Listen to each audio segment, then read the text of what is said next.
చాలామంది యేసుక్రీస్తుని తెలుసుకున్న తర్వాత కాలక్రమేణా కాలం అలాగే పరిస్థితులు వారికి ఎదురయ్యే ప్రతికూల పరిస్థితుల కారణంగా స్లోగా లోకంలో కలిసిపోయే వాళ్ళు ఉంటారు. ప్రతికూల పరిస్థితుల్ని ఎదుర్కోలేక దేవుని మీద తిరుగుబాటు చేసేవాళ్ళు అనేక మంది ఉంటారు. అంటే భౌతికమైన పరిస్థితులు భూమి మీద బ్రతుకుతున్న మనకి అన్ని సమయాలలో ఒకే రకంగా ఉండవు. భూమి మీద బ్రతుకుతున్నటువంటి మనకి భౌతికంగా పరిస్థితులు అన్ని సమయాలలో ఒకే రకంగా ఉండవు. కానీ దేవుడు ఏం కోరుకుంటున్నాడంటే, ప్రతికూల పరిస్థితులు నీకు ఎదురైనా,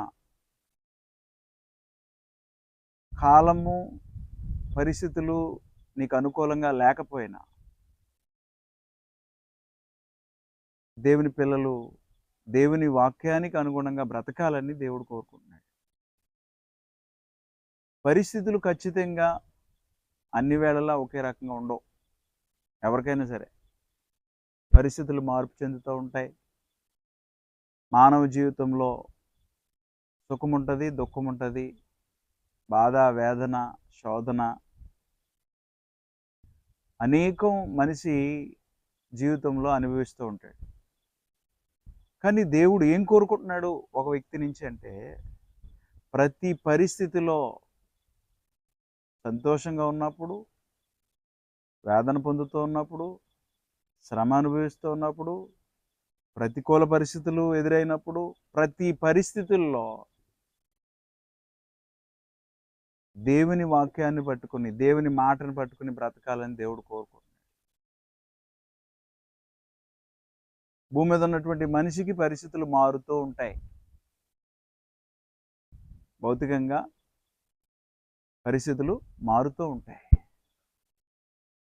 మనం ఆది నుంచి కూడా చూస్తే దేవుడు ఏం కోరుకుంటున్నాడు? ప్రతికూల పరిస్థితులు వచ్చినా, నీ పరిస్థితులు బాగున్నా, భౌతికంగా పరిస్థితులు తారుమారు అవుతూ ఉన్నా, అడ్డంకులుగా ఉంటూ ఉన్నా, దేవుని మాట చెప్పున బ్రతకాలని, దేవుని మీద తిరుగుబాటు చేయకుండా ఉండాలని దేవుడు కోరుకుంటున్నాడు. భౌతికంగా కొన్ని పరిస్థితులు మనం చూసినప్పుడు, నిర్గమకాండం 1వ అధ్యాయము 1 నుంచి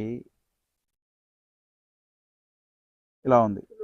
ఐగుప్తులోనికి యాకోబుతో వచ్చిన ఇశ్రాయేళ్ల పేర్లు ఏవనగా, రూబేను, షిమ్యోను, లేవి, యోదా, ఇస్సాకారు, జెబూలూను, బెన్యామీను, దాను, నఫ్తాలి, గాదు, ఆషేరు. వీరిలో ప్రతివాడును తన తన కుటుంబముతో వచ్చెను. యాకోబు గర్భమున పుట్టిన వారందరూ 70 మంది. అప్పటికి యోసేపు ఐగుప్తులో ఉండెను. మనకందరికీ తెలుసు, యాకోబు యొక్క కుమారులు, యాకోబు కుటుంబం మొత్తము కానాను దేశం నుంచి కరువు వచ్చిన సమయంలో మొత్తం అందరూ కూడా ఎక్కడికి వచ్చేసారు? ఐగుప్తు దేశానికి వచ్చేసారు. మొత్తం కుటుంబం. ఈ కుటుంబానికి ముందు వెళ్ళినటువంటి వ్యక్తి ఎవరు అంటే, కుటుంబంలో ముందు వెళ్ళిన వ్యక్తి ఎవరు అంటే యోసేపు. చూడండి, వీరి పరిస్థితులు ఎలా ఉన్నాయి అక్కడ. 6వ వచనం. యోసేపును అతని అన్నదమ్ములందరూ ఆ తరము వారందరూ చనిపోయిరి. 7. ఇశ్రాయేలు బహు సంతానము గలవారై అభివృద్ధి పొంది విస్తరించి అత్యధికముగా ప్రబలిరి, వారున్న ప్రదేశము వారితో నిండి ఉండేది. పరిస్థితి ఏమిటి, సమయం ఏమిటి అని మనం ఆలోచన చేసినప్పుడు మనం ఏం ఆలోచన చేయబోతూ ఉన్నామంటే, సమయము పరిస్థితుల ప్రభావమా, కాలము పరిస్థితుల ప్రభావమా, మన ఆత్మీయ జీవితం దేనికి మార్పు చెందుతూ ఉంది? కాలానికి, పరిస్థితులకి మార్పు చెందేదిగా కనబడుతోందా? ఇక్కడ భౌతిక సంబంధమైన పరిస్థితులు మనం ఆలోచన చేసినప్పుడు, యోసేపు ఐగుప్తు మీద రాజు తర్వాత అధికారం కలిగినటువంటి వాడిగా, కేవలం ఐగుప్తు రాజు ఆ దేశం మీద రాజుగా ఉంటాడంతే, కానీ మిగతా పనులన్నీ చూసుకునేవాడు ఎవరు అంటే యోసేపు. అంత అధికారం కలిగినటువంటి వాడు ఎవరు? యోసేపు అంత అధికారం కలిగినటువంటి వాడు. అంత అధికారము దేవుడు యోసేపుకి అనుగ్రహించాడు. ఇప్పుడు యోసేపు ఎప్పుడైతే సింహాసనం మీద కూర్చున్నాడో, లేదా యోసేపు ఎప్పుడైతే అధికారిగా ఉన్నాడో, ఇశ్రాయేల్ పరిస్థితి ఎలా ఉంటుంది? అన్నదమ్ముల పరిస్థితి ఎలా ఉంటుంది? అయితే యోసేపు సింహాసనం మీద ఉన్నాడు, అంటే అధికారిగా ఉన్నాడు. యోసేపు అధికారిగా ఉన్నప్పుడు అధికారికి సంబంధించినటువంటి వారు ఆ రాజ్యంలో ఏ ఇబ్బంది లేకుండా బ్రతికే పరిస్థితి ఉంటుంది. అంటే అధికారి అయినటువంటి వాడు మనవాడు, అధికారి అయినటువంటి వాడు మన సంబంధి. కాబట్టి ఆ రాజ్యంలో అధికారికి సంబంధించినటువంటి వారు ఉంటే వారికి ఏ ఇబ్బందులు ఉండవు, ఏ సమస్యలు ఉండవు. ఆదికాండం 41వ అధ్యాయంలో 40వ వచనం, నీవు నా ఇంటికి అధికారివై ఉండవలెను, నా ప్రజలందరూ నీకు విధేయులయ్యుందురు, సింహాసన విషయంలో మాత్రమే నేను నీకంటే పైవాడనై ఉందునని యోసేపుతో చెప్పాను. 41, మరియు ఫరో చూడుము, ఐగుప్తు దేశం అంతటి మీద నిన్ను నియమించి ఉన్నానని యోసేపుతో చెప్పాను. మరియు ఫరో తన చేతినున్న తన ఉంగరము తీసి యోసేపు చేతిని పెట్టి సన్నపు నారబట్టలు అతనికి తొడిగించి అతని మెడకు బంగారు గొలుసు వేసి తన రెండవ రథం మీద అతన్ని ఎక్కించాను. అప్పుడు వందనము చేయుడని అతని ముందర జనులు కేకలు వేసిరి. అట్లు ఐగుప్తు దేశం అంతటి మీద అతన్ని నియమించాను. అందువలన ఐగుప్తు దేశం అంతటి మీద యోసేపు అధికారిగా ఉన్నప్పుడు ఆయన జనులైనటువంటి వారు ఎవరు? ఆ తర్వాత కానాన్ దేశంలో కరువు వచ్చిన కారణాన ఏమయ్యారు వారు? వారందరూ కూడా ఐగుప్తు దేశంలో ధాన్యం దొరుకుతుందని అక్కడికి వెళ్ళిపోయారు.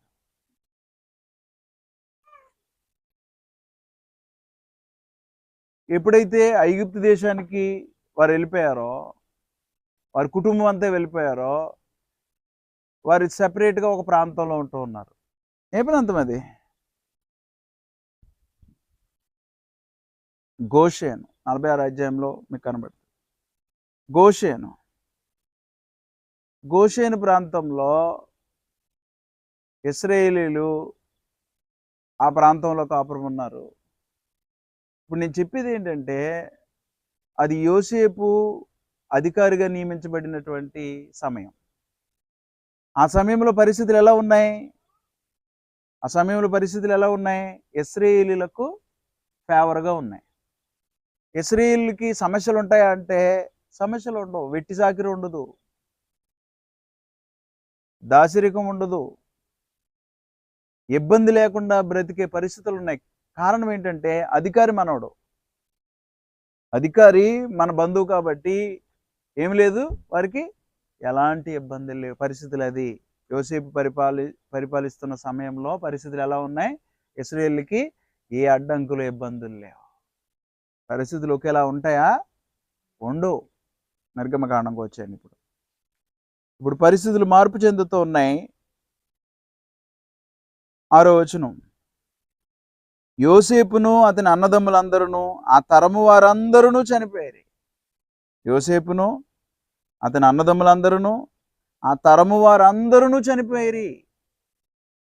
యోసేపు అంటే తెలియని వాడు, యోసేపు అన్నదమ్ముల గురించి తెలియనటువంటి వాడు పరిపాలన చేస్తూ ఉన్నాడు.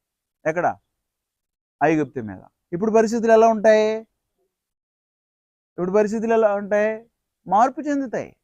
అంతకుముందు ఉన్నటువంటి సమయానికి, అంతకుముందు ఉన్నటువంటి పరిస్థితులకి, ఇప్పుడున్నటువంటి సమయానికి, ఇప్పుడున్నటువంటి పరిస్థితులకి మార్పు వస్తుంది. అన్ని వేళల్లో ఒకేలా ఉండదు. ఏం జరుగుతుంది చూడండి, 8వ వచనం. అప్పుడు యోసేపుని ఎరగని క్రొత్త రాజు ఐగుప్తును ఏలనారంభించెను. అతడు తన జనులతో ఇట్లనెను, ఇదిగో ఇశ్రాయేలు సంతతి అయిన ఈ జనము మనకంటే విస్తారముగాను బలిష్టముగాను ఉన్నది. వారు విస్తరింపకుండునట్లు మనము వారి ఎడల యుక్తిగా జరిగించుదుము రండి.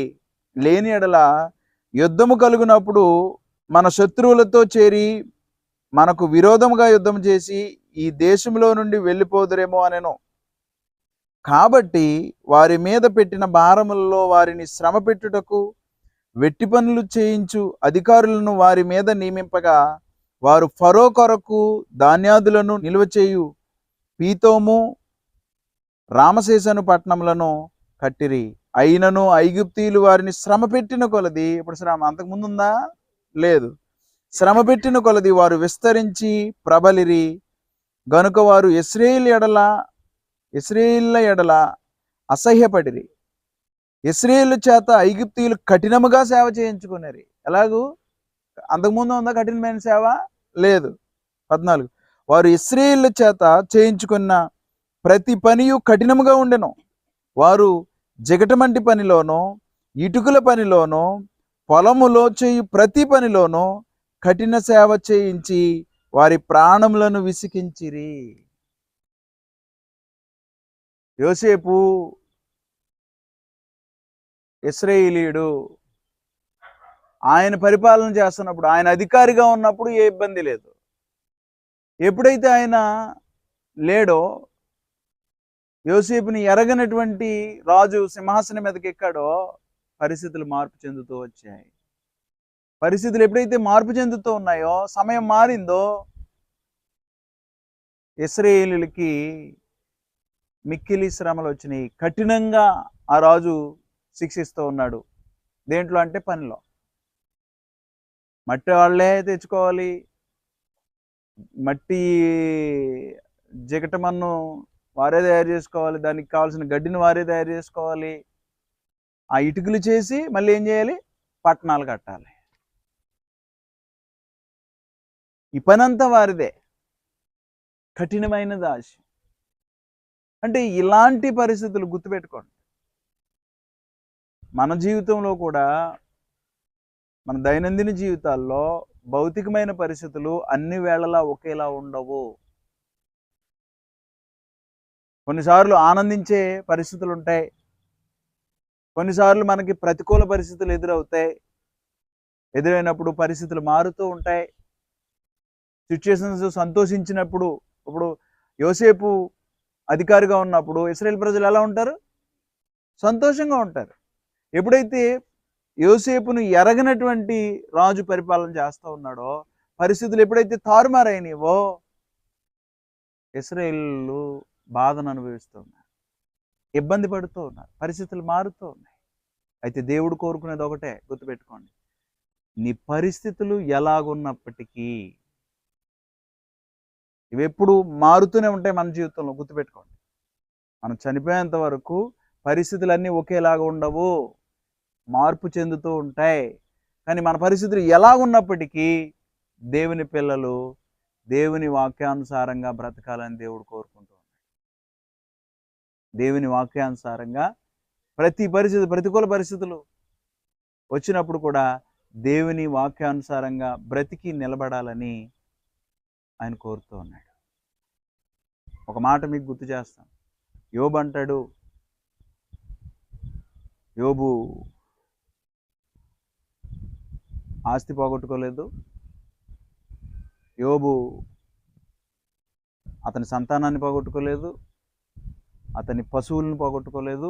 అందరూ ఉన్నారు. ఉన్నప్పుడు సంతోషంతో అందరూ కలిసి భోజనం చేసేటటువంటి వాళ్ళు. ఆనందంగా ఉంది జీవితం, ఇబ్బంది లేదు. ఆ పరిస్థితులు మనకు తెలిసినట్టుగా ఆ పరిస్థితులు ఒక్కసారిగా ఏమైపోయినాయి? మార్పు చెందినాయి. మార్పు చెందితే యోబు అంటాడు, మనం సంతోషించడానికైనా తగిన వారం, శ్రమను అనుభవించడానికి తగిన వారం కాదా? భార్య అంటది, ఏమంటది? నువ్వు దేవుణ్ణి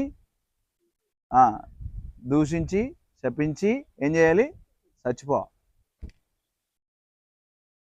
దీటైన సమాధానం తన భార్యకు చెప్పినటువంటి మనం శ్రమను అనుభవించడానికి కూడా తగిన వారం. మూర్ఖురాలు మాట్లాడుతున్నట్లు మాట్లాడుతున్నావు అంటాడు. అంటే ఏంటి? ప్రతి పరిస్థితికి నిలబడినటువంటి వాడే దేవుని పిల్లవాడు. అది పరిస్థితి ఏమైనప్పటికీ, ఆ పరిస్థితి ఏమైనప్పటికీ అలాగూ నిలబడి చూపించాల్సిన వాడు క్రైస్తవుడు ఈనాడు. ఆనాడు ఇశ్రాయేలు ప్రజలు ఇక్కడ శ్రమను అనుభవిస్తూ ఉన్నారు, ఇబ్బందులు పడుతూ ఉన్నారు. ఈ వారి ఇబ్బందుల్ని, వారి పరిస్థితుల్ని చూసినటువంటి దేవుడు మోషేను వారి దగ్గరికి పంపి ఆ ఐగుప్తు దాస్యము నుండి విడిపించాలని దేవుడు ఆలోచన చేసి మోషేను పంపాడు. మోషే వచ్చి దేవుడు పంపాడు అంటే నిజానికి వాళ్ళు నమ్మేవారు కాదు. అందువల్ల మోషే వారి ఎదుట ఏం చేశాడంటే అద్భుతాలు, మహత్కార్యాలు చేశాడు. నిర్గమకాండం 4వ అధ్యాయము 27 నుంచి ఇలా ఉంది. మరియు యెహోవా మోషేను ఎదుర్కొనుటకు అరణ్యంలోనికి వెళ్ళమని అహరోనుతో చెప్పగా అతడు వెళ్ళి దేవుని పర్వతమందు అతన్ని కలుసుకొని అతన్ని ముద్దు పెట్టుకొనెను.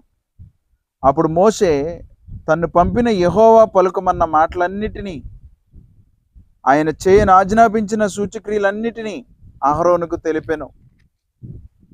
29. తరువాత మోషే అహరోనులు వెళ్ళి ఇశ్రాయేలు పెద్దలందరినీ పోగు చేసి యెహోవా మోషేతో చెప్పిన మాటలన్నీ అహరోను వివరించి జనుల ఎదుట ఆ సూచక్రియలను చేయగా జనులు నమ్మిరి. మరియు యెహోవా ఇశ్రాయేలును చూడవచ్చి తమ బాధను కనిపెట్టినను మాట జనులు విని తల వంచుకొని నమస్కారం చేసిరి. వారు గ్రహించారంట, వారు పడుతున్నటువంటి బాధను దేవుడు చూడవచ్చి మోషేను పంపి తద్వారా మోషే ద్వారా ఆ బాధ నుండి, ఆ శ్రమల నుండి దేవుడు విడిపించడానికి వచ్చాడు అని నమ్మారు. సూచక్రియలు, మహత్కార్యాలు చేయడం ద్వారా వారి ఎదుట వారు నమ్మారు. అంటే చూడండి, పరిస్థితులు శ్రమను అనుభవిస్తూ ఉన్నారు, ఇబ్బందులు పడుతూ ఉన్నారు. ఇప్పుడు పరిస్థితి మారబోతోంది. ఏంటి మారబోతుంది పరిస్థితి? ఏంటి ఇప్పుడు? వారు ఆ కఠిన దాస్యము నుండి వారిని దేవుడు విడిపించబోతున్నప్పుడు ఇంకా దాస్యం ఉండదు. దాస్యం లేకపోతే ఏముంటుంది? మళ్ళీ సంతోషం. మళ్ళీ ఏముంటుంది? వారి జీవితంలో సంతోషం మొదలవుతుంది.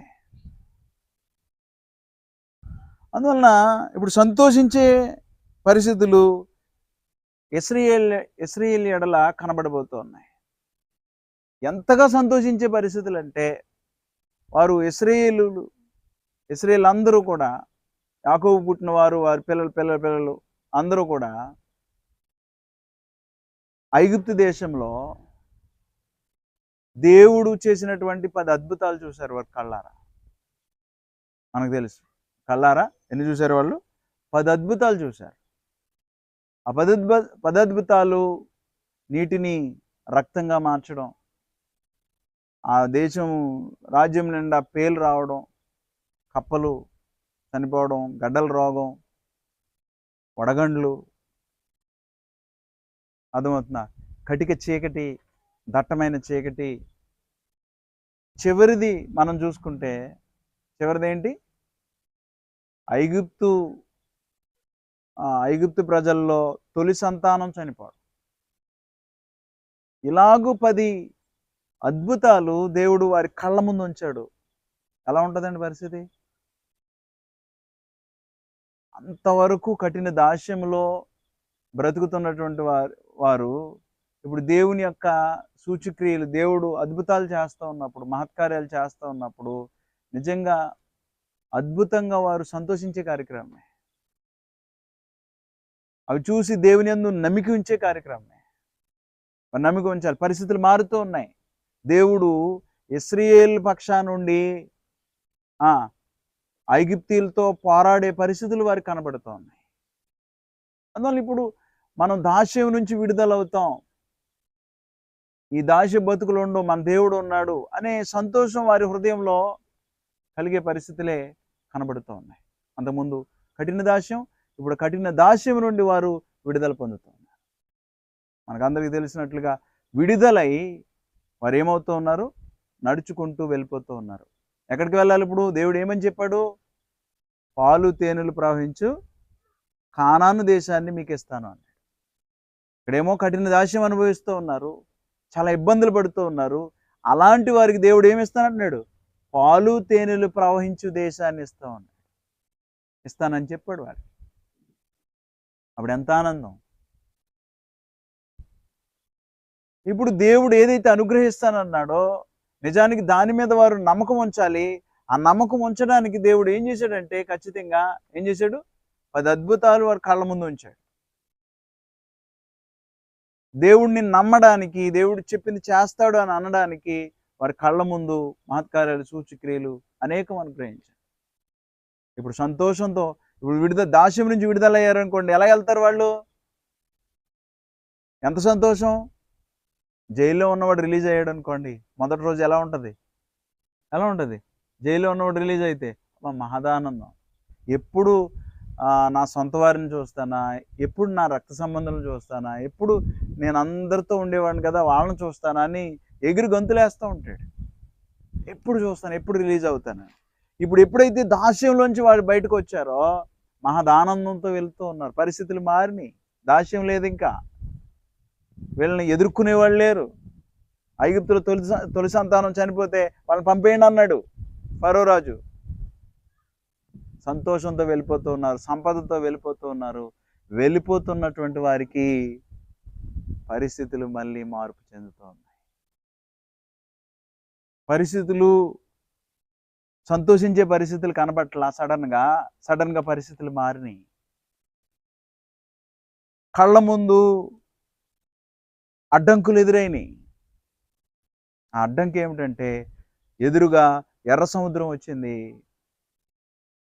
వెనక్కి తిరిగి చూస్తే వెనకాల ఫరో సైన్యము తరుముతూ ఉంది.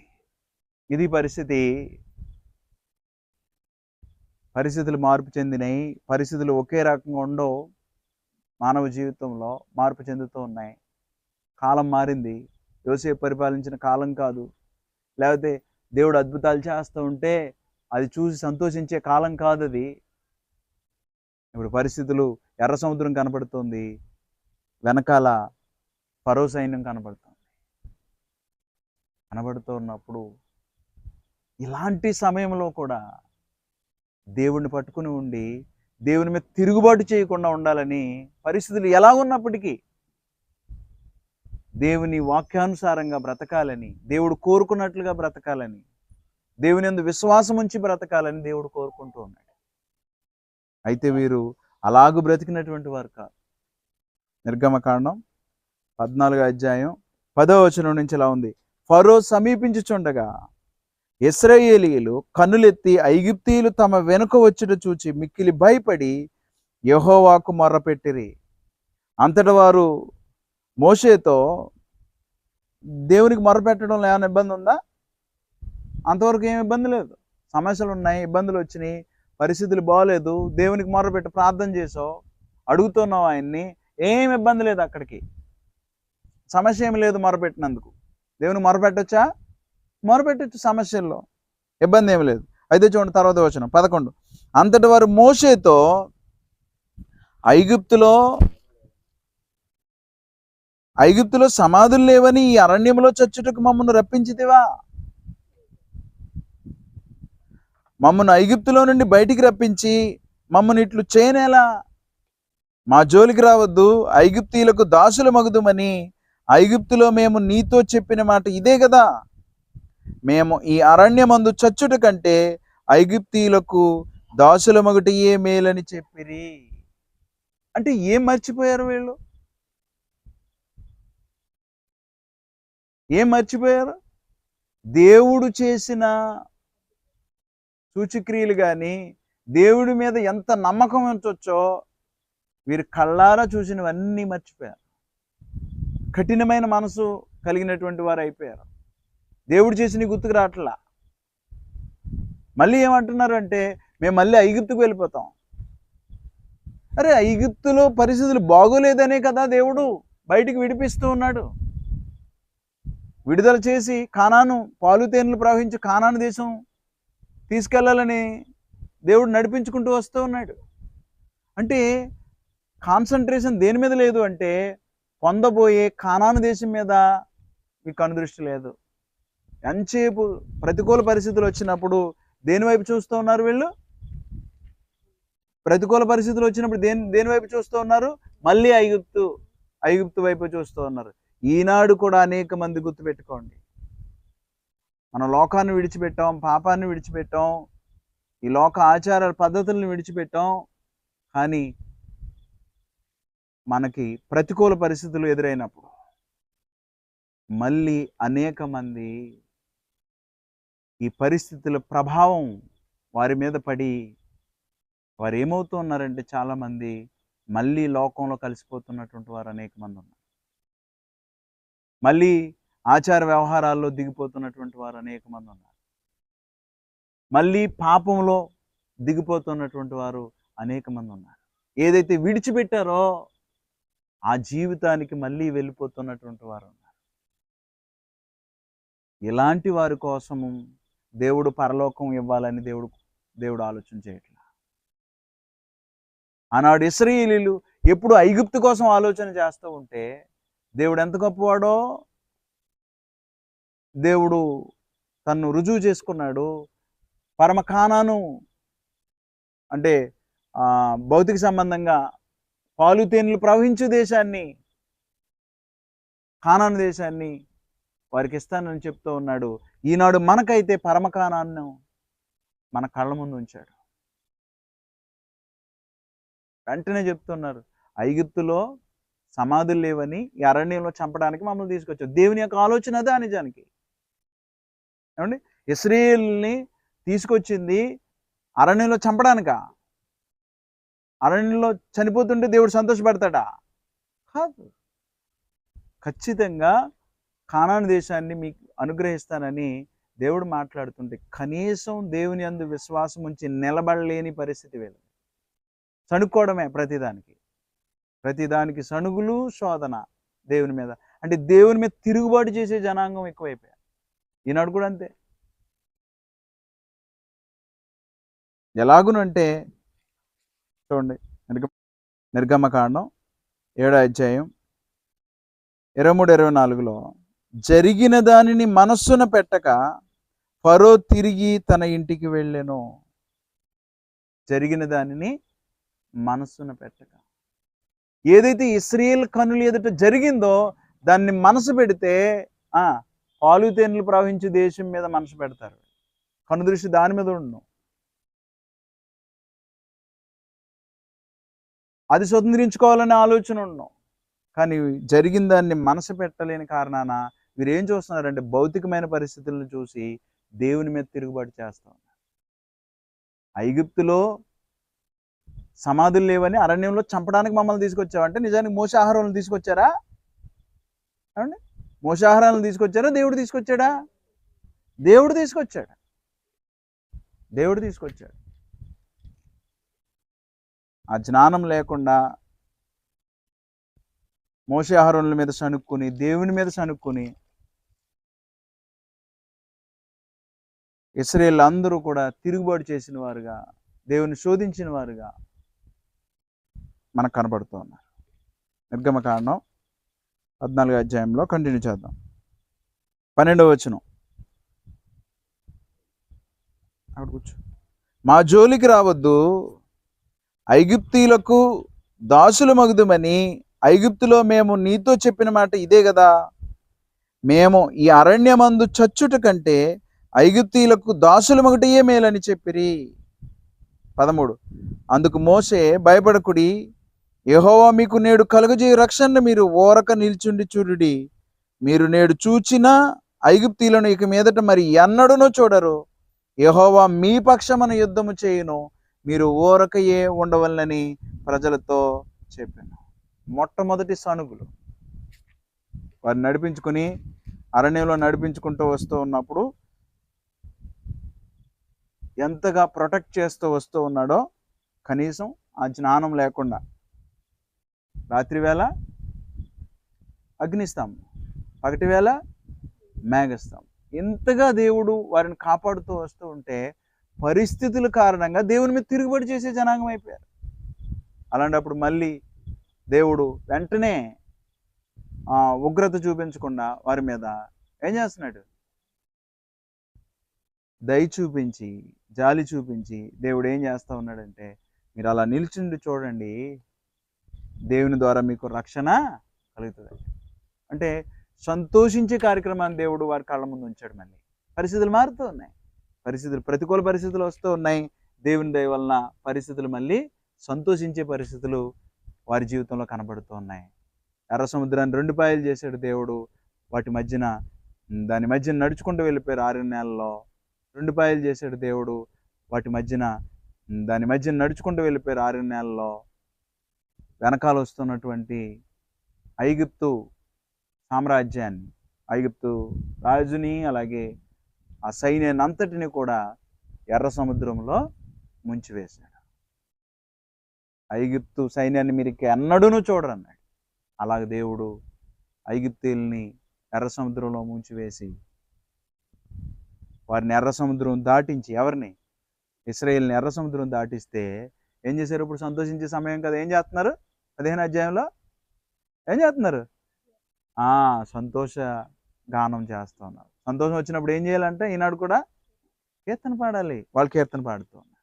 బా, మా దేవుడు ఎంత గొప్పవాడు, అబ్బా అని ఆ సంతోషమే వేరు. కళ్ళారా చూశారు వాళ్ళు. ఎర్ర సముద్రం 2 పాయలు అయిపోయి నడుచుకుని వెళ్ళే అనుభవం ఉంది వాళ్ళకి. ఎలా ఉంటుంది? ఎక్కడి నుంచి వస్తుంది ఆనందం?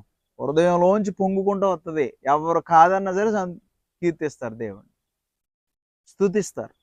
అంత ఆనందం. పరిస్థితులు మారినాయి, అనుకూలంగా ఉన్నాయి. ఎంత ఆనందమో, ఎంత సంతోషమో. మళ్ళీ అరణ్యంలో కొంచెం దూరం వెళ్ళారు. కొంచెం దూరం వెళ్ళగా వారికి వాటర్ లేదు. చూడండి 15వ అధ్యాయము 22. అంటే వెంటనే మర్చిపోయేవాళ్ళు దేవుడు ఎలాంటి వాడో, ఎంత గొప్పవాడో. కనీసం వీళ్ళకి మనసుకు రాకపోవడం అనేది ఎంత బాధాకరమో అని అనిపిస్తూ ఉంటుంది. చూడండి 15వ అధ్యాయము 22, 23 వచనాలు. మోషే ఎర్ర సముద్రం నుండి జనులను సాగజేయగా వారు షూరు అరణ్యంలోనికి వెళ్ళి దానిలో 3 దినములు నడిచిరి. అచ్చట వారికి నీళ్లు దొరకలేదు. అంతలో వారు మారాకు చేరిరి. మారా నీళ్లు చేదైనవి గనుక వారు ఆ నీళ్లు త్రాగలేకపోయిరి. అందువలన దానికి మారా అను పేరు కలిగెను. ప్రజలు మేమేమి త్రాగుదమని మోషే మీద సనుగు కొనగా స్టార్ట్ అయింది. మళ్ళీ సనుగులే సనుగులు. అరే, ఇంత గొప్ప దేవుడు, మిమ్మల్ని నడిపించుకుంటూ వచ్చే దేవుడు, మీ పరిస్థితుల్ని బాగు చేసేటువంటి దేవుడు, ఆయన మొరపెట్టు సరిపోతుంది. సనుగులు ఎందుకు? మోషే మీద సనుగుతూ ఉంటే ఎవరి మీద సనుగుతున్నావు నువ్వు? దేవుడి మీద సనుగుతున్నావు, మోషే ఆహారాల మీద కాదు సనుగులు. చూడండి 24. ప్రజలు మేమేమి త్రాగుదమని మోషే మీద సనుగు కొనగా అతడు యెహోవాకు మొర్రపెట్టెను. అంతటి యెహోవా అతనికి ఒక చెట్టును చూపెను. అది ఆ నీళ్లలో వేసిన తరువాత నీళ్లు మధురములాయెను.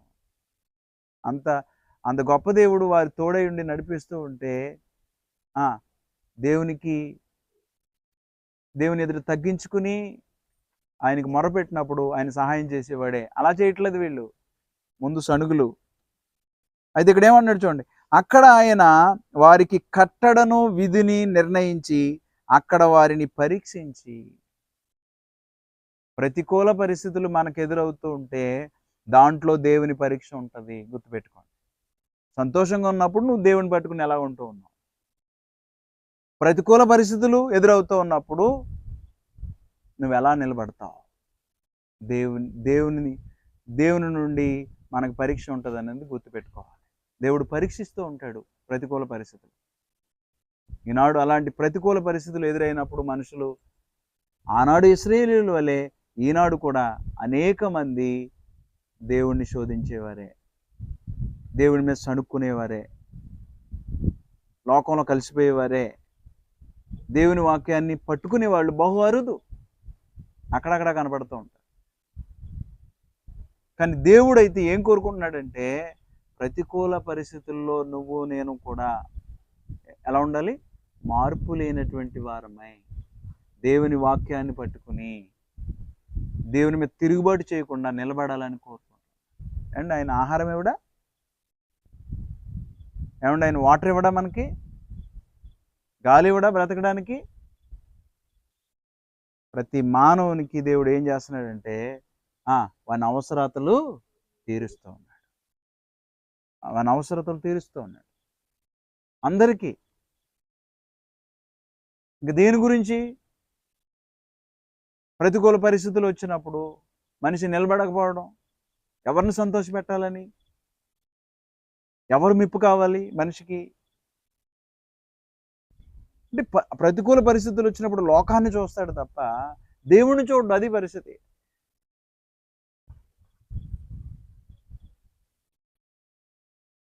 దేవుడు ప్రతి పరిస్థితి నుండి నీకు సహాయం చేయలేడా?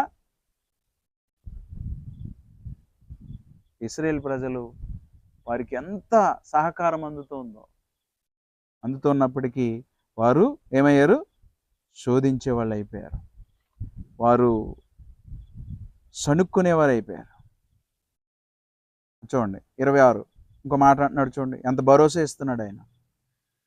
మీ దేవుడైన యెహోవా వాక్కును శ్రద్ధగా విని ఆయన దృష్టికి న్యాయమైనది చేసి ఆయన ఆజ్ఞలకు విధేయులై ఆయన కట్టడలన్నిటినీ అనుసరించి నడిచిన ఎడల నేను ఐగుప్తీయులకు కలగజేసిన రోగములలో ఏదియూ మీకు రానియను, నిన్ను స్వస్థపరచు యెహోవాను నేనే అనెను. దేవుని ఆజ్ఞలు విధేయులై ఆయన కట్టడలను అనుసరించి బ్రతికితే ఇశ్రాయేలుకి చెప్తూ ఉన్నాడు, ఐగుప్తీయులకు కలగజేసిన రోగాల్లో ఏది రానే. ఎంత భరోసా, ఎంత భరోసా ఇస్తాం. కనీసం దేవుని మీద సనక్కూడదు, దేవుని మీద తిరుగుబాటు చేయకూడదనే జ్ఞానం లేనటువంటి వారిగా మనకు కనబడుతూ ఉన్నారు పరిస్థితుల కారణంగా. అప్పుడు సంతోషించారు, మారా నీళ్లు మధురంగా మారితే సంతోషించారు. ఆ తర్వాత కొంచెం ముందుకు వెళ్ళినప్పుడు చూడండి 16వ అధ్యాయం మొదటి నుంచి. తరువాత ఇశ్రాయేలు సమాజం అంతయును ఏలీము నుండి ప్రయాణమైపోయి వారు ఐగుప్తు దేశంలో నుండి బయలుదేరిన 2వ నెల, అందుకే ఎంత సమయం పట్టిందండి? 2వ నెల 15వ దినమున ఏలీమునకును సేనాయికిని మధ్యనున్న సీను అరణ్యమునకు వచ్చిరి. ఆ అరణ్యములో ఇశ్రాయేలు సమాజం అంతయు మోషే అహరోనుల మీద సణిగెను. కొంచెం దూరం వెళ్తే ఏమవుతుందండి? ఆయాసం వస్తుంది. ఏమవసరం? ఆహారం అవసరం తినటానికి. ఇప్పుడు ఆహార నిమిత్తము మళ్ళీ మోషే అహరోనుల మీద సనుక్కోవడం మొదలుపెట్టారు. పరిస్థితులు మారుతూ ఉన్నప్పుడు ఇశ్రాయేలు ప్రజలు ఎలాగూ దేవుని మీద తిరుగుబాటు చేస్తూ ఉన్నారు. పరిస్థితులు బాగున్నప్పుడు స్తుతిస్తూ ఉన్నారు, పరిస్థితులు బాగోలేనప్పుడు తిరుగుబాటు చేసే జనాంగంగా కనపడుతుంది. చూడండి 2వ వచనం. ఆ అరణ్యములో ఇశ్రాయేలు సమాజం అంతయు మోషే అహరోనుల మీద సణిగెను. 3 ఇశ్రాయేలు మేము మాంసం వండుకొని కుండల యొద్ద కూర్చుండి తృప్తిగా ఆహారం తిన్నప్పుడు యెహోవా చేతి వలన ఏల చావకపోతిమి. ఈ సర్వ సమాజమును ఆకలి చేత చంపుటకు ఈ అరణ్యములోనికి మమ్మను అక్కడ నుండి తోడుకొని వచ్చి తిరని వారితో అనగా. అదే మాట్లాడు. ఇన్ని చూస్తూ ఉన్నా అస్సలు అసలు అసలు మాటలు మారట్లా. ముందు మాటలు మారట్లేదంటే హృదయంలో ఉన్నదే బయటకు వస్తూ ఉంది. హృదయంలో మమ్మల్ని ఇక్కడ చంపడానికా. అరే, అన్ని అద్భుతాలు చేస్తూ వారి అవసరాలు తీరుస్తూ దేవుడు తీసుకుని వస్తూ ఉంటే ఇంకా అదే మాటలు సణుగులు. చూడండి 4వ వచనం. యెహోవా మోషేను చూచి, ఇదిగో నేను ఆకాశం నుండి మీ కొరకు ఆహారంను కురిపించేదను, వారు నా ధర్మశాస్త్రం అనుసరించి నడుచురో లేదో అని నేను వారిని పరీక్షించినట్లు ఈ ప్రజలు వెళ్ళి ఏనాటి బత్తెము ఆనాడే కూర్చుకొనవలెను. ఆకాశం నుండి ఆహారాన్ని కురిపిస్తా, మన్నా. అంటే అంత గొప్ప దేవుడు వారి వెంట వస్తూ ఉంటే, వారిని కాపాడుతూ ఉంటే, వారి అవసరాలు తీరుస్తూ ఉంటే వీరు మాత్రం ఏ విధంగానూ దేవుని పట్టుకున్నవారు కాదు. 7వ వచనం. యెహోవా మీద మీరు సణిగిన సణుగులను ఆయన వినుచున్నాడు. ఉదయమున మీరు యెహోవా మహిమను చూచెదరు. మేము ఏపాటి వారము, మా మీద సణుగునేలా అనిరి. మరియు మోషే, మీరు తినుటకై సాయంకాలమున మాంసమును ఉదయమున చాలినంత ఆహారమును యెహోవా మీకు ఇయ్యగాను, మీరు ఆయన మీద మీ సణుగులను యెహోవాయే వినుచుండగాను మేము ఏపాటి వారము, మీ సణుగు యెహోవా మీదనే కానీ మా మీద కాదనెను. ఎవరి మీద అంటే అంటే మోషే అహరోనులు తీసుకురాలా. ఎందుకండి బ్రతకలేకపోతున్నాం? క్రైస్తవ్యం అంటారు, బ్రతకలేకపోతున్నాం. మమ్మల్ని ఎందుకు ఇలా చేశారు, మాకు ఎందుకు ఇలాంటి వాక్యం చెప్తూ ఉన్నారు అని ఒకవేళ వాక్యం చెప్పే వాళ్ళ మీద సనుక్కోవచ్చు. ఏమండి, వాక్యం ఉన్నది ఉన్నట్టు చెబుతూ ఉన్నప్పుడు ఒకవేళ ఎవరైనా దానికి వ్యతిరేకంగా మాట్లాడుతూ ఉంటే మా మీద కాదు మీరు మాట్లాడేది, ఎవరి మీద? దేవునికి చెప్తూ ఉన్నప్పుడు. అర్థమవుతుందా? అందువల్ల ఇక్కడ ఏం చెప్తూ ఉన్నాడు? వీరు సణుగుతుంది మోసే అహరోనుల మీద సణుగుతూ ఉంటే ఏమంటూ ఉన్నాడు? మీరు దేవుని మీద సణుగుతూ ఉన్నారు. అందువలన వీరందరూ కూడా తర్వాత 17 తర్వాత అక్కడ వారికి ఆహారాన్ని అనుగ్రహించాడు, మళ్ళీ సంతోషించాడు, ఇబ్బంది లేదు. మళ్ళీ కొంచెం దూరం వెళ్ళారు, మామూలే వాళ్ళ జీవితం, మళ్ళీ సణుగులు. 17 అధ్యాయం.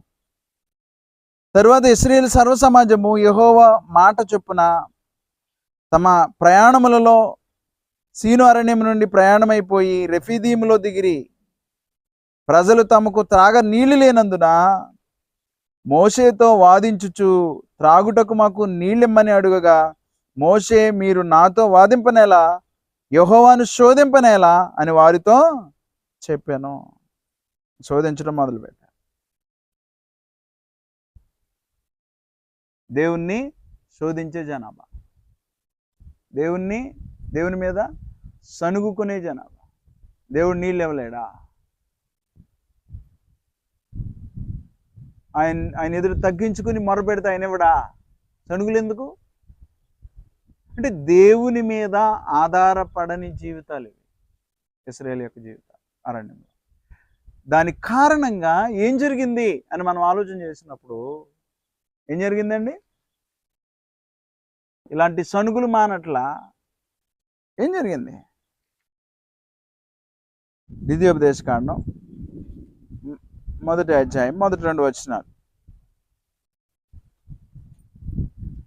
యొర్దాను యువతలనున్న అరణ్యంలో, అనగా పారానుకును, తోపెలు, లాబాను, హజేరోతు, దీజాహాబను స్థలములకును మధ్య సూపునకు ఎదురుగానున్న అరాబాలో మోషే ఇశ్రాయేలందరితో చెప్పిన మాటలు ఇవే. 2 హోరేబు నుండి శేయీరు మన్యపు మార్గముగా కాదేశు బర్నేయ వరకు 11 దినముల ప్రయాణం. వీరు ఎక్కడున్నారు? యొర్దాను యువతలో ఉన్నటువంటి అరణ్యంలో ఉన్నారు. యొర్దాను దాటితే ఎక్కడికి వెళ్తారు? ఎక్కడికి వెళ్తారు? కానానులో అడుగు పెడతారు. యొర్దాను యువతల అంటే ఇప్పుడు ఎన్ని సంవత్సరాలు గడిచిపోయింది? యోర్దాను యువతలు ఉన్నారు, ఇంకా యోర్దాను దాటితే కానాను దేశంలోకి వెళ్ళిపోతారు. హోరేబు చూడండి ఏమన్నాడు 2వ వచనంలో, హోరేబు నుండి శేయీరు మన్యపు మార్గముగా కాదేశు బర్నేయ వరకు 11 దినముల ప్రయాణము. అంటే సీనాయి కొండ దగ్గర నుంచి యోర్దాను అద్దరిని యువతల్ని ఉన్న ప్రాంతం వరకు 11 దినాల ప్రయాణం. 11 దినాల ప్రయాణం. ఈ 11 దినాల ప్రయాణం మామూలు నడుచుకుంటూ వెళ్తే ఎన్ని దినాలు? 11 దినాల ప్రయాణం అయితే దేవుడు ఏం చేశాడు? 40 సంవత్సరాలు నడిపించాడు. అరణ్యంలో 40 సంవత్సరాలు తిప్పి తిప్పి తిప్పి తిప్పి అరణ్యంలో వారిని నడిపించాడు. 11 దినాలు ఎక్కడ, 40 సంవత్సరాలు ఎక్కడ? అంటే వీరు సణిగే సణుగులు, వీరు దేవుని శోధించడం, దేవుని మీద తిరుగుబాటు చేసిన కారణాన ఏమైంది? ఇంకా వీళ్ళు మార్పు చెందాలని దేవుడు తిప్పుతూనే ఉన్నాడు. ఎన్ని తిప్పులు తిప్పినా, ఎన్ని సంవత్సరాలు తిరిగినా వాళ్ళ జీవితాలు మాత్రం మామూలే. దేవుని ఎదుట తిరుగుబాటు చేసి, పరిస్థితుల కారణంగా తిరుగుబాటు చేసి ఏం చేశారు? దేవుని శోధించారు, దేవుని అట్లా శనిగారు, దేవుని వాక్యంలో నిలబడలేదు. తత్కారణంగా ఆ కారణం చేత ఇశ్రాయేలీలు అరణ్యంలో పెట్టలు రాలినట్లు, చెట్లకు ఉన్నటువంటి ఆకులు రాలిపోయినట్లు రాలిపోయారు. అంటే సుమారుగా 6,03,548 మంది కాలబలం, యుద్ధం చేయగలిగినటువంటి వారు అరణ్యంలో రాలిపోయారు. మిగతా సణుక్కున్నటువంటి వారు, శోధించినటువంటి వారు, దేవుని మీద తిరుగుబాటు చేసినటువంటి వారు వీరెవరూ కానాను దేశంలో అడుగుపెట్టినటువంటి వారు కాలేబు, యెహోషువ.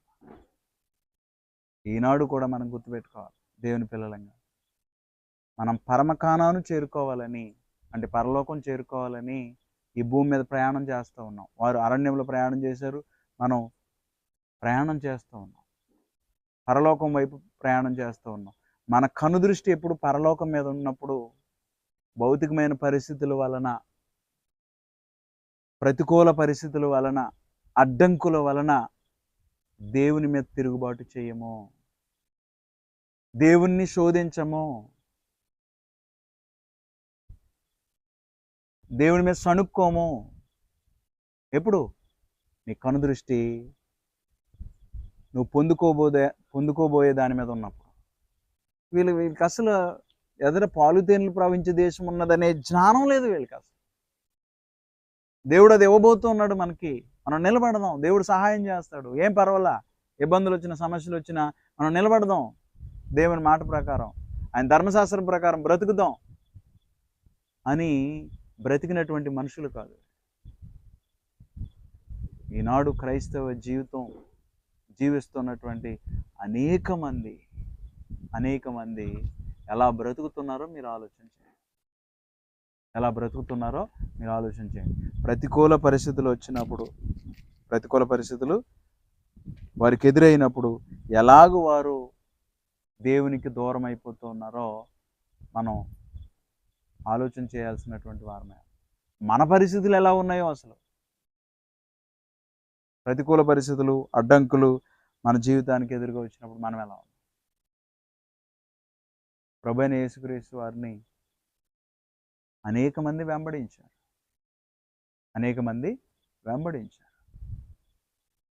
ఈ వెంబడించినటువంటి వారు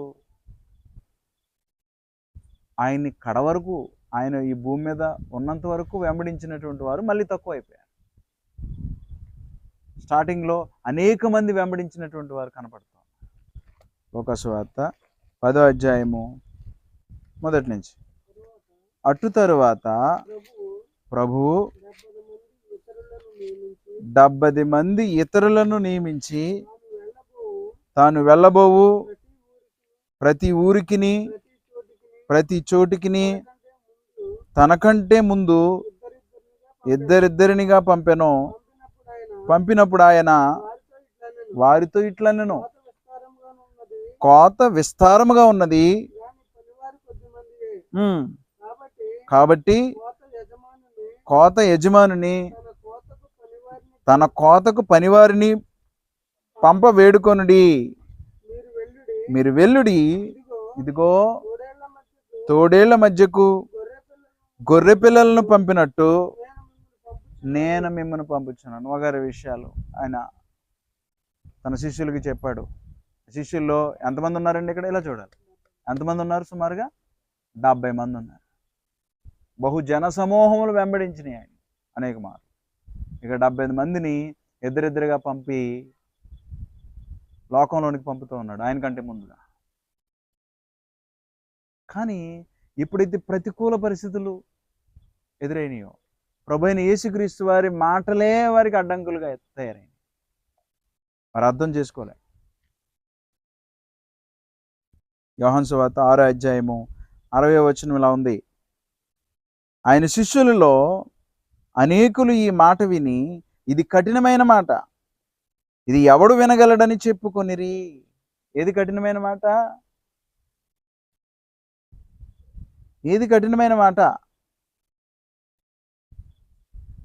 క్రీస్తు ప్రభు యొక్క శరీరాన్ని తిని ఆయన రక్తాన్ని త్రాగేవాడు. అది కఠినమైన మాట అంట. నా శరీరం తిని నా రక్తం త్రాగువాడే నిత్య జీవము కలవాడు అని ప్రభు మాట్లాడుతుంటే ఇది కఠినమైన మాట. ఆయన శరీరాన్ని ఎలా తిననీయగలడు? ఆయన రక్తాన్ని ఎలా త్రాగనీయగలడు? నీకు అర్థం కాకపోతే ఏం చేయాలి?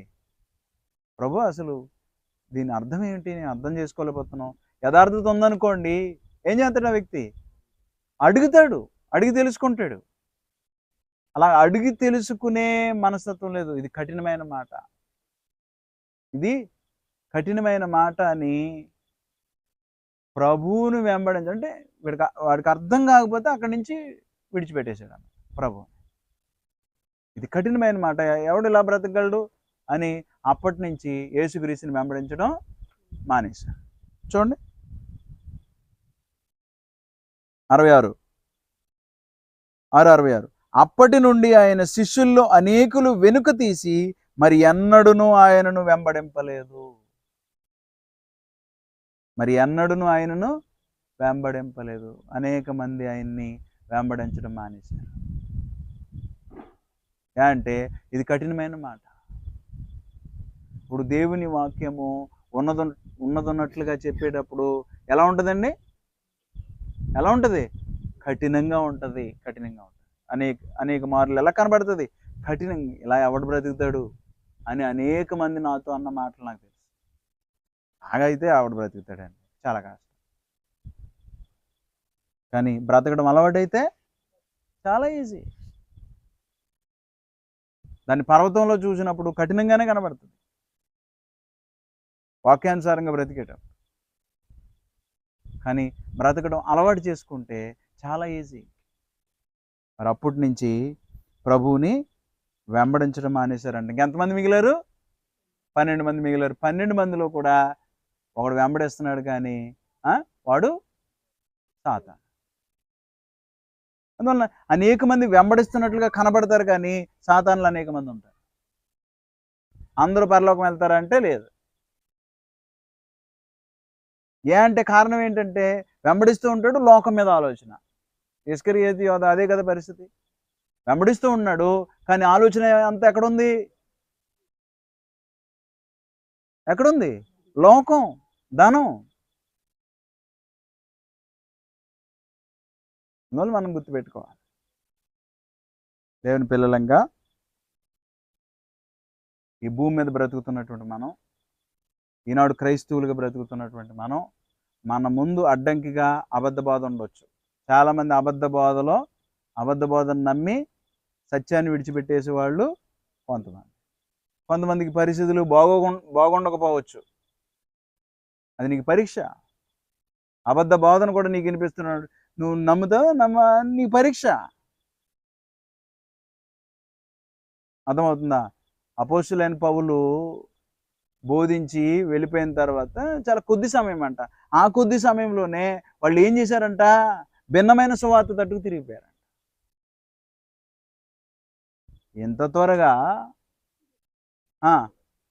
ఈ భిన్నమైన సువార్త తట్టు మీరు తిరిగిపోటు చూడగా నాకు ఆశ్చర్యం కలుగుచుంది. గలతీ పత్రిక 1వ అధ్యాయము 6వ వచనం. క్రీస్తు కృపను బట్టి, అది చాలా జాగ్రత్తగా అండర్లైన్ చేసుకోవాలి. మిమ్మల్ని పిలిచిన వానిని విడిచి, పిలిచిన వారిని ఎప్పుడు విడిచిపెట్టాడు? పిలిచిన వారిని విడిచిపెట్టాడా అంటే విడిచిపెట్టాడు. ఎలా విడిచిపెట్టాడు? ఎందుకు పిలుచుకున్నాడు ఆయన? ఎందుకు పిలుచుకున్నాడు? మళ్ళీ ధర్మశాస్త్రంలోకి వెళ్ళి సున్నతిని ప్రవేశపెట్టమని కాదు, మళ్ళీ సున్నతి చేయించుకోమని కాదు. భిన్నమైన సువార్త ఏమిటి అంటే, ఇక్కడ ఒక క్రైస్తవులైనా పర్వాలేదు, సున్నతి చేయించుకోండి. అది ఆ సువార్త తట్టు తిరిగిపోయారు. అపోస్తలుడైన పౌలు అంటున్నాడు, నాకు ఆశ్చర్యం అగుచున్నది. అది భిన్నమైన సువార్త. అంతకుముందు దేవుడు ఆజ్ఞాపించిందే, కానీ ఇప్పుడు లేదు. అది తీసుకొచ్చి క్రైస్తవ్యంలో పెడితే అది భిన్నమైన సువార్త, అబద్ధ బోధ. భిన్నమైన సువార్త అంటే ఇక్కడ ఏంటిది? అబద్ధ బోధ. అబద్ధ బోధ తట్టు అనేకులు తిరిగిపోవడం చూడగా అపోస్తలుడైనటువంటి పౌలు గారికి ఏమవుతుందంట? ఆశ్చర్యం కలుగుతుంది. కారణం ఏంటంటే, భిన్నమైన బోధ పరలోకం నుంచి వచ్చిన దూత చెప్పినా, అపోస్తలులు చెప్పినా మళ్ళీ అదేమవుతాడు? వాడేమవుతాడు? శాపగ్రస్తుడైపోతాడు. ఇంత త్వరగా తిరిగిపోవడం చూడగా ఏమవుతుంది? ఆశ్చర్యం అవుతుంది. అందువలన ఈనాడు అడ్డంకులుగా నీకు అబద్ధ బోధ నీ కళ్ళ ముందు ఉండొచ్చు. సత్యము చెప్పేది కొద్దిమందే, సత్యాన్ని వివరించేది బహు అరుదు, అబద్ధాన్ని మాట్లాడేది అనేక మంది. అందువల్ల అది వినసొంపుగా ఉంటుంది. నువ్వేం మార్చుకోవాల్సిన అవసరం లేదు. ఎలాంటి బ్రతికైనా బ్రతికించి, ఎలాంటి ఇబ్బందులు ఉండవు. సాఫీగా వెళ్ళిపోతున్నట్టు కనబడుతుంది, హ్యాపీగా ఉన్నట్టు కనబడుతుంది. అందువలన అలాంటి దానికి మనుషులు వెళ్ళిపోయే ప్రమాదం ఉంది, పరిస్థితుల కారణం. దేమ అంతవరకు అపోస్తలుడైన పౌలుతో ఉన్నాడు, కానీ లోకాన్ని చూశాడు, లోకాన్ని స్నేహించాడు, లోకాన్ని ప్రేమించి అపోస్తలుడైన పౌలుని విడిచి వెళ్ళిపోయాడు. లోకంలో ఉన్నది ఏదైనా అవ్వచ్చు, ప్రతికూల పరిస్థితులు ఏమైనా కావచ్చు. తిమోతికి రాసిన 2వ పత్రిక 4వ అధ్యాయము 9-10 వచనాలు. నా యొద్దకు త్వరగా వచ్చుటకు ప్రయత్నము చేయము. దేమ యహలోకమును స్నేహించి నన్ను విడిచి తెస్సలోనికకు వెళ్ళాను. ఏమయ్యాడంటండి? యహలోకాన్ని స్నేహించి. అనేక రకాలైన ప్రతికూల పరిస్థితులు. ఆనాడు క్రైస్తవులకైతే అనేక ఇబ్బందులు పడ్డారు. ఆనాడు క్రైస్తవుల మీద తారు వేసి వారిని అంటించడం, క్రైస్తవులు ఎదుట చక్రవర్తి ఆరాధనని ప్రేరేపించడం, క్రైస్తవులు ఎదుట క్రయ విక్రయాలు వారు చేయకుండా వారిని బంధించడం, ఇలాంటివి అనేకం. అంటే వారు ఆకలి బాధతో చనిపోయిన వాళ్ళు కాదు, అలాంటి వాటికి ఎదురు తిరిగి నిలబడితే తలకాయలు తెగి చనిపోయినటువంటి వారు అనేక మంది ఆదిమ సంఘంలో మనం చూస్తాం. వారు అలాంటి పరిస్థితులు ఏమొచ్చినా, ఎలాంటి క్లిష్టమైన పరిస్థితులైనా, జీవితాలు వారి కళ్ళ ముందు బాగోలేనట్టు కనపడుతూ ఉన్నప్పటికీ వారు దేవుని వాక్యాన్ని విడిచిపెట్టినటువంటి వారు కాదు. దేవునికి మహిమ వచ్చేటట్లు మా తలకాయలు తెగిపడినా పర్వాలేదు, కానీ మేము మాత్రం క్రైస్తవులుగా బ్రతుకుతామని బ్రతికి చూపించినటువంటి ఎలాంటి పరిస్థితి అయినా, ఎలాంటి సిచ్యువేషన్ అయినా, ఆదిమ సంఘం యొక్క పరిస్థితి. ఈనాడు ఎంతో బాగా ఎదుగుతున్నారు అని అనుకున్నప్పుడు పరిస్థితులు, ఏదైనా పరిస్థితి బాగోలేనప్పుడు వెంటనే మనుషులు ఏమైపోతున్నారు, వెంటనే లోకంలోకి వెళ్ళిపోతాం. ఇలాంటి భక్తి నిజానికి నిన్ను నన్ను పరలోకానికి నడిపించు. అనేక విషయాలు విన్న తర్వాత హెబ్రీ పత్రిక 6వ అధ్యాయము 4వ వచనం. ఒకసారి వెలిగింపబడి పరలోక సంబంధమైన వరమును రుచి చూచి పరిశుద్ధాత్మల పాలివారై దేవుని దివ్య వాక్యమును రాబో యుగ సంబంధమైన శక్తుల ప్రభావం అనుభవించిన తర్వాత తప్పిపోయిన వారు తమ విషయంలో దేవుని కుమారుని మరలా సిలువ వేయచ్చు బాహాటముగా ఆయనను అవమానపరుచున్నారు కనుక మారు మనసు పొందినట్లు అటు వారిని మరలా నూతన పరచుట అసాధ్యము. అన్ని ఎరిగిన తర్వాత పరిస్థితులు బాగోలేక, పరిస్థితులు అనుకూలించగా, లోకంలో బ్రతుకుతున్నట్లుగా క్రైస్తవులు కూడా బ్రతకాలనే ఆశతో లోకంలో కలిసిపోయేవాళ్ళు అనేక మంది. ఒకసారి వెలిగించబడిన తర్వాత లోకంలో కలిసిపోతున్నటువంటి వారు అనేక మంది మనకు కనబడుతున్నారు. ఇలాంటి క్రైస్తవ్యాన్ని ఆయన కోరుకోవట్ల. తణుగులు, శోధన, ఈ పరిస్థితులన్నిటినీ ఎదుర్కొంటూ నిలబడి పరలోకం చేరుకోవాలని దేవుడు కోరుకుంటాడు. నిజానికి మనం శోధించబడుతున్నాం అనుకోండి, దేని చేతనైనాను మనం తట్టుకోలేనంతగా ఆయన శోధింపబడనీయుడు. మనం ఏం చేస్తాడు ఆయన? మనం శోధించబడుతున్నప్పుడు ఆ శోధనలోంచి, ఇలా చూడాలి, ఆ శోధనలోంచి తప్పించుకోవడానికి మనకి మార్గాన్ని తెలియపరుస్తూ ఉంటాడు. 1 కొరింథీ 10వ అధ్యాయం 12-13 వచనాలు. తాను నిలుచుచున్నానని తలంచుకునివాడు పడకుండునట్లు జాగ్రత్తగా చూచుకొనవలెను. సాధారణంగా మనుషులకు కలుగు శోధన తప్ప మరి ఏదియూ మీకు సంభవింపలేదు. దేవుడు నమ్మదగినవాడు, మీరు సహింపగలిగినంత కంటే ఎక్కువగా ఆయన మిమ్మల్ని శోధింపబడనీయడు. అంతేకాదు, సహింపగలుగుటకు ఆయన శోధనతో కూడా తప్పించుకుని మార్గమును కలుగజేయును. మనం సహించుకోవడానికి శోధనతో కూడా తప్పించుకుని మార్గాన్ని కలుగజేస్తాం.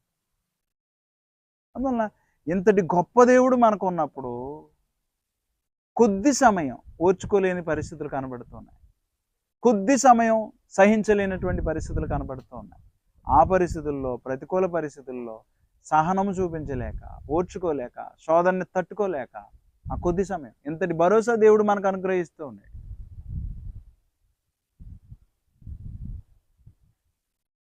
నిలబడలేక ప్రతికూల పరిస్థితులు, సమయం మారుతూ ఉంటుంది, ఒకే రకమైన సమయం ఉండదు, ఒకే రకమైన పరిస్థితులు మన జీవితంలో ఉండవు.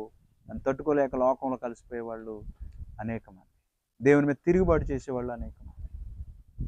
అయితే దేవుడు ఆది నుంచి కూడా ఆయన కోరుకుంటుంది ఒకటే, కాలము మారినా, పరిస్థితులు మారినా, పరిస్థితులు ఎలాంటివైనా మన కళ్ళ ముందు మనకు కనబడుతున్నా, మనం ఇబ్బంది పడుతున్నా, శ్రమ పడుతున్నా, మనము మార్పు చెందని వారంగా ఉండాలని దేవుడు కోరుకుంటున్నాడు.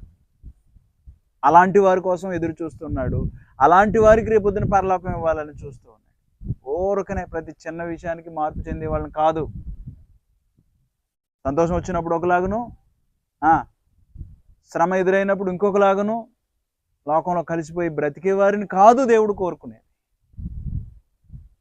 అలాంటి వారి కోసం యేసుక్రీస్తు వారిని భూమి మీదకి పంపి రక్తం చిందించాలని, అలాంటి వారి కోసం కాదు ఆయన చేసి.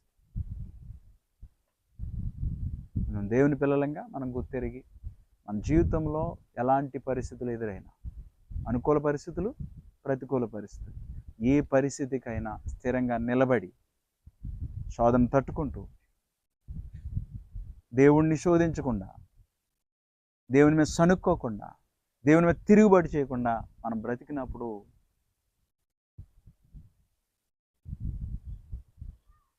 మనలో మార్పు లేనటువంటి జీవితం, అంటే దేవుని వాక్యానికి వ్యతిరేకంగా బ్రతకనటువంటి జీవితం.